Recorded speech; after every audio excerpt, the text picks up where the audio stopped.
హైదరాబాదు నగరంలో తెలంగాణ ప్రాంతంలో ఈ ధర్నా ఈ దీక్ష చేస్తే కేవలం తెలంగాణ రాష్ట్రంలో ఉన్న రాజకీయ పార్టీల మద్దతు మాత్రమే మనకు ఉంటది. కానీ ఈనాడు జంతర్ మంతర్ వేదికగా మనం నిర్వహించిన ఈ నిరసన కార్యక్రమంలో ఈ ధర్నా కార్యక్రమంలో భారతదేశంలో ప్రాతినిధ్యం వహిస్తున్న దాదాపుగా 100 మంది పార్లమెంట్ సభ్యులు, ఇండియా కూటమిలో ఉన్న కీలకమైన రాజకీయ పార్టీలు డిఎంకే కావచ్చు, ఎన్సీపీ కావచ్చు, సమాజ్వాదీ పార్టీ కావచ్చు, కమ్యూనిస్టు సోదరులు కావచ్చు, ఇతర ప్రాంతీయ రాజకీయ పార్టీలకు సంబంధించిన పార్లమెంట్ సభ్యులందరూ కూడా ఇక్కడికి వచ్చి ఈ 42% ఓబీసీ రిజర్వేషన్ల పోరాటంలో తెలంగాణ ప్రజలు ఒంటరి కాదు, మేమందరం మీకు అండగా నిలబడ్డామని బీహార్ నుంచి, మహారాష్ట్ర నుంచి, ఉత్తరప్రదేశ్ నుంచి, వివిధ రాష్ట్రాలకు సంబంధించిన రాజకీయ పార్టీలు తమిళనాడు నుంచి కూడా వచ్చి మా రాష్ట్రాల కోట్లాది మంది ప్రజల మద్దతు మీకు ఉంది, మీరు కొట్లాడండి, మీకోసం పార్లమెంటులో నరేంద్ర మోడీని నిలదీస్తామని చెప్పి ఇండియా కూటమికి సంబంధించిన రాజకీయ పార్టీలు, పార్లమెంట్ సభ్యులు ఈ రోజు మనకు అండగా నిలబడ్డారు. ఇవాళ 100 మంది పైగా పార్లమెంట్ సభ్యులు, తెలంగాణ మంత్రివర్గం మొత్తము, పార్లమెంట్ సభ్యులు, శాసన మండలి సభ్యులు, శాసన సభ్యులు, వేలాది మంది తెలంగాణ నలుమూలల నుంచి వచ్చిన మిమ్మల్ని చూసిన తర్వాత నాకు 100% సంపూర్ణమైన విశ్వాసం కలిగింది.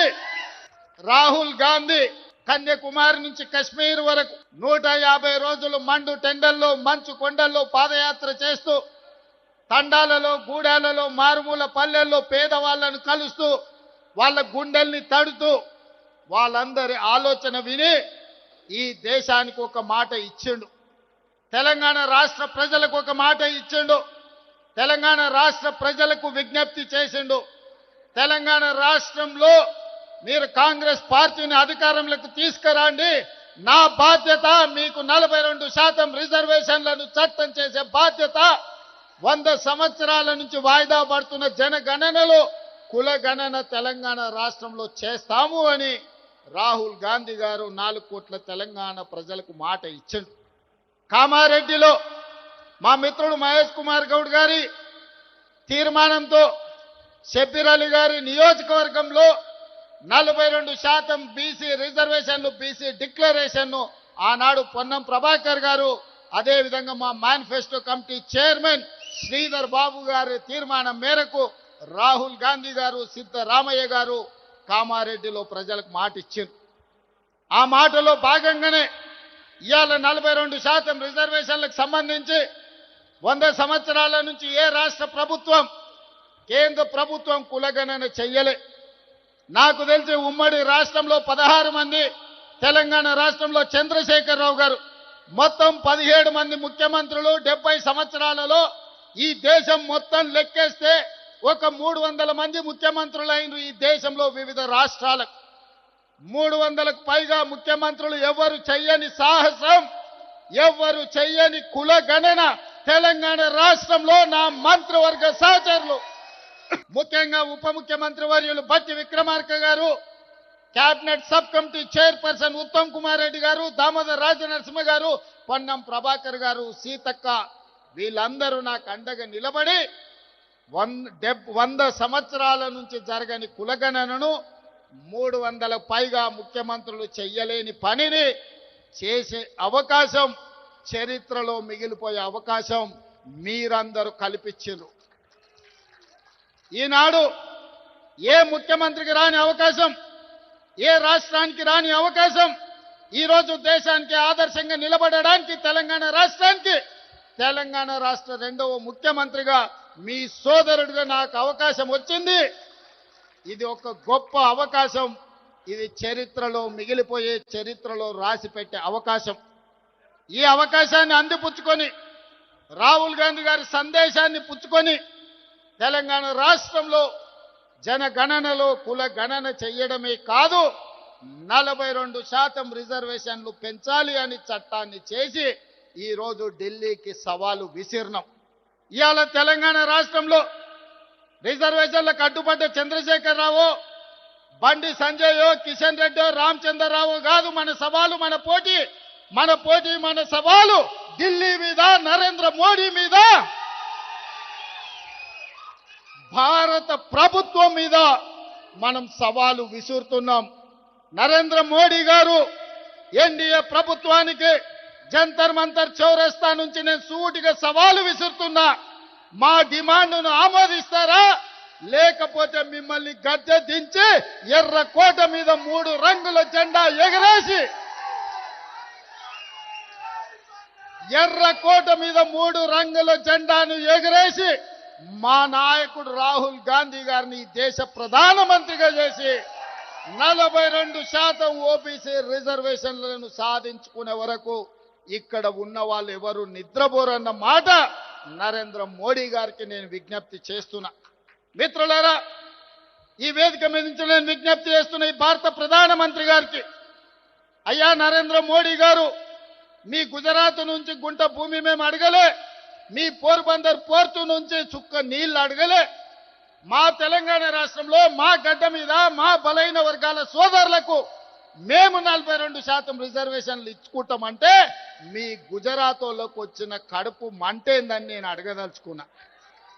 ఇవాళ మేము గుజరాత్లో అడగలేదే, మేము ఉత్తరప్రదేశ్లో అడగలేదే, మేము మహారాష్ట్రలో అడగలేదే, మేము మా తెలంగాణలో 4 కోట్ల ప్రజలం నిర్ణయించి శాసనసభలో బిల్లు ఆమోదించి విద్యా ఉద్యోగాలలో రాజకీయాలలో బలైన వర్గాలకు 42% రిజర్వేషన్ ఇవ్వాలని ముక్త కంఠంలో 4 కోట్ల ప్రజలు విజ్ఞప్తి చేస్తే మా ఆలోచనలను మా బిల్లులను తుంగలో తొక్కే అధికారం మీకెవరిచ్చిందని నేను నరేంద్ర మోడీ గారిని బీజేపీని నేను అడగదలుచుకున్నా.